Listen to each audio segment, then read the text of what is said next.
जय गुरुदेव। कल चौथे अध्याय के 24वें श्लोक तक मैं पहुंच गया था और आज 24वें के आगे मैं कह रहा हूँ। चर्चा चल रही थी कर्मयोग की। तो योगी जो है वो और कई प्रकार से भी योग में अपना जो है ना स्थान बनाते हैं और वो इस तमाम तरह के योगियों की बात जो है ना वो भगवान ने बताई है। हम आपको एक एक करके जो है ना वैसा का वैसा आपको बता देते हैं।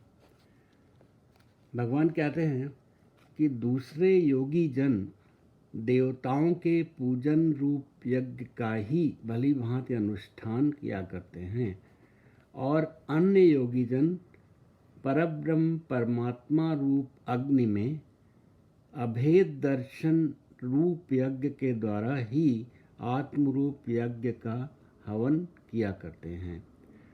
इसमें एक टिप्पणी भी दी है कि परब्रह्म परमात्मा में ज्ञान द्वारा एक ही भाव से स्थित होना ही ब्रह्मरूप अग्नि में यज्ञ के द्वारा यज्ञ को हवन करना है।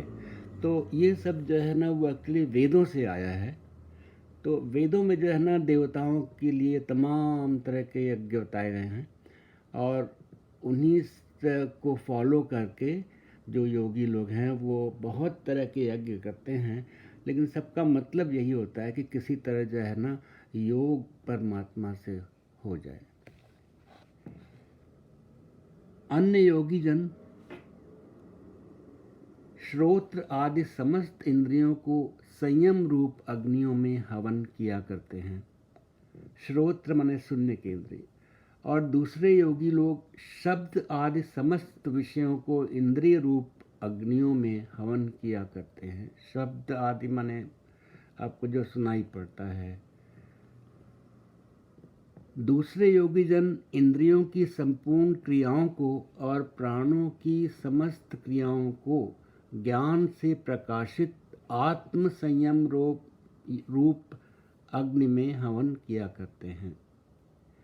सच्चिदानंद परमात्मा के सिवाय अन्य किसी का भी न चिंतन करना ही उन सबका हवन करना है। कई पुरुष द्रव्य संबंधी यज्ञ करने वाले हैं, कितने ही तपस्या रूप यज्ञ करने वाले हैं तथा दूसरे कितने ही योग रूप यज्ञ करने वाले हैं और कितने ही अहिंसा आदि तीक्ष्ण व्रतों से युक्त यत्नशील पुरुष स्वाध्याय रूप ज्ञान यज्ञ करने वाले हैं।